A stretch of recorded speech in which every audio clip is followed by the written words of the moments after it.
እንዝር ታራቂ ሙያን አዋቂ ንቁና ተራማጅ አይነግቡ ቆንጆ ግን ኃይለኛ በ1698 ዓመተ ምህረት ምድርን የተቀላቀሉ የቋራ ተወላጅ የአጼ በካፋ ተወዳጅ ልጅ ግርሜስት የዳግማዊ አጼ ኢያሱም እናት የጎንደር ወይዛዝርት አርአያ የሚያደርጓቸው በዙፋን ስማቸው ብርሃነ ሞገስ መጠሪያቸው እቴጌ ምንትዋብ በ18ኛው ክፍለ ዘመን በኢትዮጵያ ብዙ አሻራት ተው ያለፉ ከባለቤታቸው ከአጼ በካፋ ዘመን ጀምሮ በልጃቸውና የልጅ ልጃቸው የስልጣን ዘመን ለ40 ዓመታት የሀገሪቱ እኩል መሪ የነበሩ በዘመናቸው ለኪነ ህንጻ ለስነ ጥበብ ለቤት ውስጥ ባልትና ትኩረት የሰጡ በፋሲል አብያተ መንግስታት ግቢ ካስገነቡት ቤተ መንግስታቸው በተጨማሪ ሌሎች አብያተ መንግስታትንና በርካታ ደብሮችን ያስደበሩ እመቤት ናቸው። የእርሳቸው አሻራ የሆነ በክብር የተመላለሱበትና ግንቦት 27 ቀን 1765 ዓ.ም ሲያርፉ አጽማቸው በክብር ያረፈበት ስፍራ ይኸው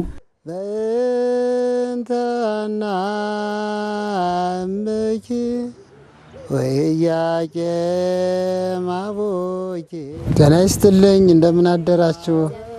እንደምናችሁ? እንዴት ናችሁ? እንኳን ደህና መጣችሁልን። ማይሰራ ኃጢአት እግዚአብሔር ፍታ። እንዴት ናችሁ? ደህና ናችሁ ወይ? እግዚአብሔር ይመስገን። እናመሰግናለን ስለጠበቁን። የት መጣን? የት ነው ያለነው? አሁን ያለነው ደብረ ፀሐይ ቁስቋም ማርያም ቤተክርስቲያን ነው።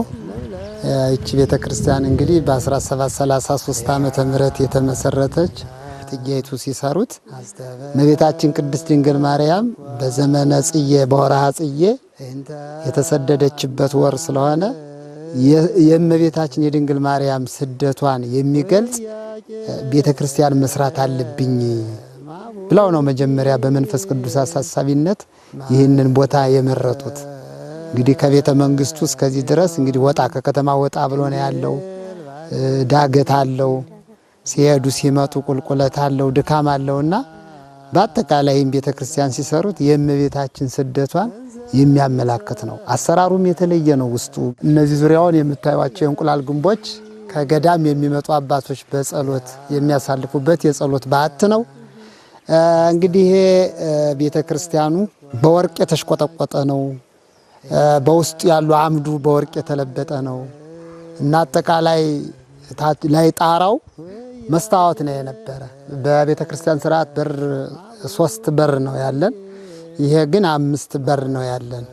ይሄ 5ቱን በር ሲሰሩት በእመቤታችን በቅድስት ድንግል ማርያም የ5ቱ ሐዘናት ምሳሌ ብለው ነው የሰሩት እና የካህናት መግቢያ አለ፣ የሴቶች መግቢያ አለ፣ የምእመናን መግቢያ አለ፣ ንግስቲቱም የግቡበት አለ፣ ሰላም ለኩልክሙ ተብሎ የሚታወጅበት አለ። ከሌላው ቤተክርስቲያን ለየት የሚያደርገው ይሄ 5 በር አለ። ምምና አስተበቋ በስተቀኝ ይሄ የምታዩት ግንበ ገፊ ይባላል። እቴጌ ምንትዋብ መጀመሪያ ይሄንን ቤተ መንግስት ሲያሰሩ 500 ይሰራል። 500ው ቁጭ ብሎ አስተያየት ይሰጣል። የተሰራውን ስራ አይተው ንግስቲቱ እጅግ በጣም ጥሩ ነው፣ ግፉበት፣ በርቱ ሲሉ ግንበ ገፊ ብለው ሰይመውታል።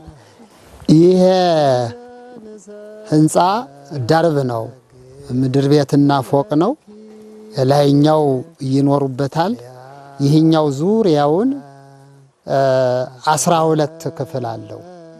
በ12ቱ ሐዋርያት ምሳሌ የተሰራ ነው እና በዋናነት አገልግሎት ሲሰጥ የነበረ በእቴጌ ምንትዋብ ዘመን ሲያገለግሉ የነበሩ ጥበበኞች ቤተክርስቲያን የሚገቡበትና የማይገቡበት ወቅት ነበረ። ለምሳሌ የወር አበባ በሚሆኑበት ሰዓት አገልጋዮቿ ወደ ቤተክርስቲያን በማይገቡበት ቀን በ12ቱ ሐዋርያት ስር ቆመው ጸሎት የሚያደርጉበት ቦታ ነው። ይሄ ቀጥታ ከቤተክርስቲያኑ በር ጋር ትይዩ ነው። ይሄ የምታዩት ደግሞ አቡነ ሚካኤል የሚባሉ ከግብጽ የመጡት ጳጳስ ከዚህ በመስኮቷ ከፍተው እነሱ እዚሁ ነው ሲጸልዩ፣ እሳቸው ይባርኳቸዋል። ጸሎታቸውን አድርገው ወደ ስራው ይገባሉ ማለት ነው እና ይሄ ጸሎት ቦታቸው ነው። ማይበረ አሁን በጀርባችን ይሄ የምታዩት ወደ ላይ ይሄም አሰራሩ ፎቅ ነው። በዚህኛው ያለው የንግስቲቱ የመኖሪያ ቦታ ነው። መኖሪያ ቤታቸው ነው። የእሳቸው ቤተ መንግስቱ ይሄ ነው። እሳቸው እስከሚመጡ ድረስ እንግዶች መጥተው እዚህ ጋር ቁጭ ብለው የተሰራውን ዕደ ጥበብ እያደነቁ የሚቆዩበት ቦታ ነው። ይሄ አጠቃላይ የሚሸለሙበት፣ የሚለብሱበት፣ የሚታጠቡበት ቦታ ነው እና ይሄ ዘመኑ አሁን ምንድነው የሚሉት ባዝም ሳውሎ አባዝም የሚባለው መነሻው እንግዲህ በዚያ ዘመን በ1733 ዓመተ ምህረት ይህንን አስቦ መስራት ማለት ጭንቅላታቸው ምን ያህል የረቀቀ እንደሆነ ራሱ አባቶቻችን የሚያሳይ ነው እና አጠቃላይ ይሄ ደግሞ የዘውዳቸው ማስቀመጫ ነው። ይሄ ቁምሳጥን ማለት ነው። ይሄ እንደ ቁምሳጥን ሲያገለግላቸው የነበረ ነው። የዘውዱ ካባው አልባሱ የሚቀመጠው እዚህ ያነሱ እዚህ ለብሰው በዚህ ወጥተው ይሄዳሉ ማለት ነው። ማይበረ ነው እንደም የምንሄድበት ቦታ ይሄ ታቹ እጅግ በጣም ሰፊ ነው። ሰፊ ቦታ ነው። ጽዶች አሉ፣ ወይራዎች አሉ እና በዚያ ዘመን ንግስቲቱ ሲጠቀሙበት የነበረ ይሄ ሽወቄት ይባላል። ቦታው ሁለት አይነት አገልግሎት ነው የሚሰጠው። አንደኛው ሲሰራ የዋለው ሰራተኛ ደሞዝ የሚከፈልበት ክፍያ የሚፈጸምበት ቦታ ነው። በሁለተኛ አገልግሎት የሚሰጠው ደግሞ ንግስቲቱ ቤተ ዘመድ ወዳጅ ናቸው፣ እንግዳ ተቀባይ ናቸውና ከገጠር የሚመጡ ወገኖቻቸውን በበዓል ቀን እዚህ ውስጥ አስገብተው ነው የሚጋብዣቸው። እንግዲህ ጠጁ ጮመው ይቆረጥበት የነበረ የፍቅር ግብዣ፣ የአንድነት ግብዣ ሲደረግበት የነበረ ቦታ ነው እና ይሄ ሽወቄት ይባላል። አሁን የምንሄደው ሽነው አዳራሽ ይባላል።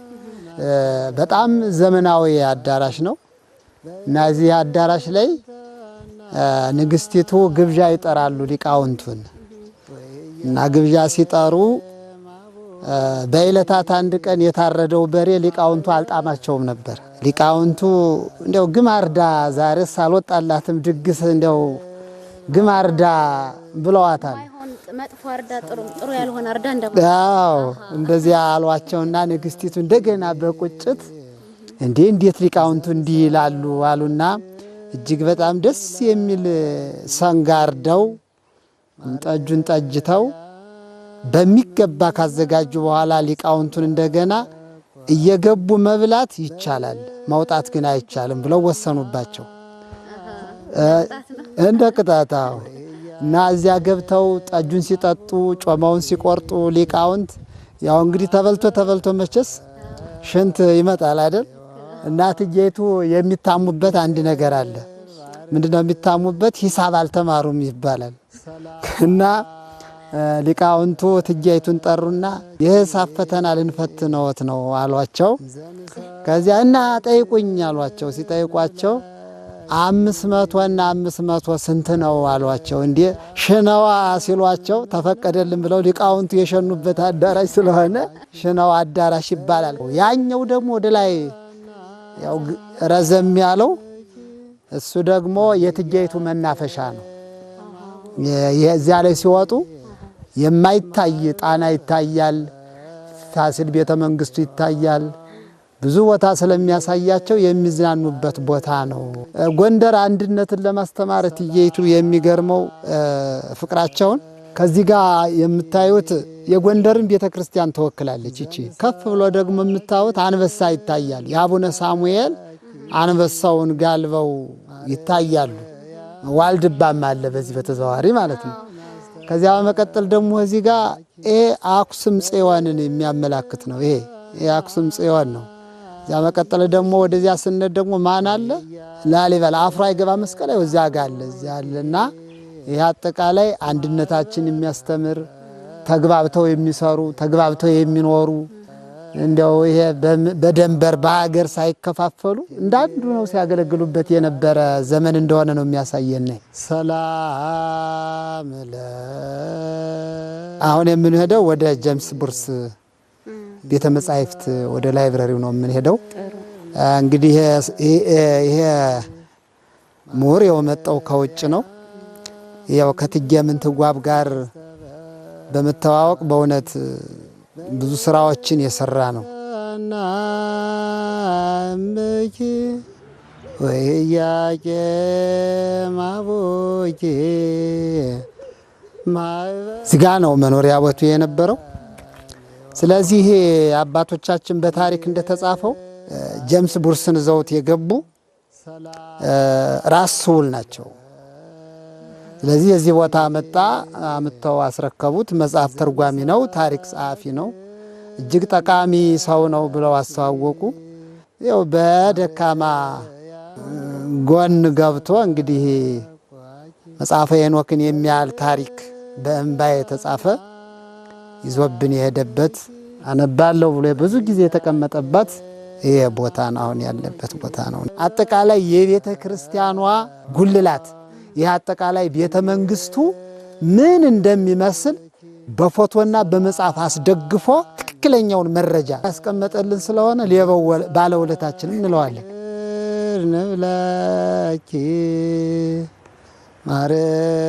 ማርያም ምና ይሄ ቦታ መጀመሪያ ሲመሰረት እትዬ ምንትጓብ ቁጥር ለሚማሩ አንድ እንጀራ ከአንድ ብርሌ ጠጅ ጋር፣ ቅኔ ለሚማሩ ድጓ ለሚማሩ ሁለት እንጀራ ከሁለት ብርሌ ጠጅ ጋር እየሰጡ ተማሪው እንዲበረታታ መቁነን እየሰጡ የድጓ ያቋቋም የቅኔያት የብሉያት የአዲሳት የመጽሐፈ መነኮሳት የሊቃውንት ጉባኤ ቤት ነው የነበረ እና እጅግ በርካታ ምሁራን የነበሩበት ቦታ ነው እና አሁንም በዚህ ታላቅ ደብር ያቋቋም መምህር አሉ፣ ደቀ መዛሙርትም አሉ። የቅኔ ወደ 400 ተማሪ አለ እና ጉባኤ ቤቱ አሁንም እግዚአብሔር ይመስገን እንደቀጠለ ነው። ግንቡ የተሰራበት በታሪክ እንደተመዘገበው የስንዴ ዶቄት አለው እንዲያጣብቀው። አዎ ኖራ አለው፣ ኑግ አለው፣ ተልባ አለው። እናትጌቱ ይህንን ሲያደርጉ በኖራ ብቻ ሲሰራ የሰራተኛውን እጅ ሲያበላሸው ሲጎደው አይተው ያ እንዳይጎደው ምን ጨመሩበት ይባላል? ተልባና ኑግ ጨመሩበት እና አሁን ይሄ ቅባትነት ስላለው የሰራተኛውን እጅ እንዳይጎዳ ተልባውን ኑጉን የስንዴ ዱቄት ጨምረው ኖራ በመጨመር ነው የሰሩትና ይሄ ጭራሽ ስትነኩት ራሱ ከድንጋይ በላይ ነው ጥንካሬው የኖረው።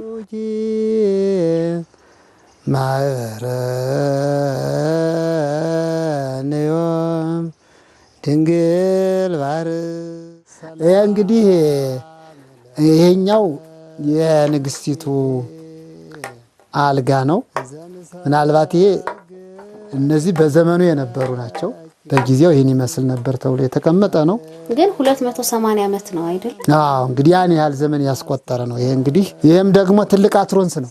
ይሄ ከቤተ ክርስቲያን ውስጥ ትልልቅ መጻሕፍቶች ሃይማኖተ አበው ስንክሳር ሲነበብበት የነበረው ያም በዚያ ዘመን የነበረ ነው። ካባውም ሁሉም እዚያ የመጣ ነው። ይሄኛው ደግሞ የሰማዕቱ የቅዱስ መርቆሬዎስ ስዕል ነው። ትጃይቱ ናቸው ያሳሉት። ይሄ እንግዲህ ለዘመናት አብሮ የኖረ ስዕል ነው። ይሄ ስዕል ደግሞ የእመቤታችን የቅድስት ድንግል ማርያም ስዕል ነው። በየአቅጣጫው እየዞረ ነው። አሁን በዚህ ሆነሽ ብታየው ወደዚህው ትኩረቱን ያለቀቀ ስዕል ነው። ያ 3D እንደ 3D ነገር። ይሄኛው ደግሞ እንግዲህ ይህን ሁሉ ታሪክ የሰሩ የቅዱሳን አጽም ነው።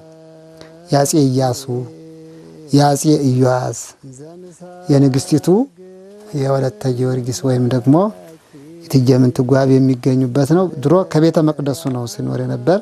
በአፄ ኃይለ ሥላሴ ዘመነ መንግስት በክብር መቀመጥ አለበት ተብሎ በሳጥን ገብቶ ነው ወደዚህ የመጣው። አጽማቸው ነው። ይሄ አጽማቸው ነው። እንዘ ንሰግድ ንብለኪ ትልቅ ስራ የተሰራበት ብዙ ታሪክ የያዘ ቦታ ነው። እንደ ግሸን፣ እንደ ላሊበላ፣ እንደ ቅዱስ ላሊበላ፣ እንደ አክሱም የሚከበረው ሂዳር 6 ቁስቋም ነው። ስለዚህ ያን ቀን ቁስቋምን በጎንደር ተብሎ ተይዞ ህዝቡም እንዲያውቀው እንዲጎበኘው ታሪኩንም እንዲያውቀው ቢደረግ መልካም ነው ላለው የኔ ልጅ እግዚአብሔር ይባርካችሁ። ሁልጊዜ እየመጣችሁ ጎብኙን። ስራችሁን እግዚአብሔር ይባርክ። ሰላም ዋሉልን። ቻው። ሰላም እንገናኝ። ክቡራን ተመልካቾቻችን በደብረ ፀሐይ ቁስቋም ማርያም ጎንደር ታሪካዊ ስፍራ ላይ የነበረን ቆይታ ይህንን ይመስላል። ስለ አብሮነታችሁ እናመሰግናለን። በያላችሁበት መልካም ጊዜ። ድንግል ባርኪ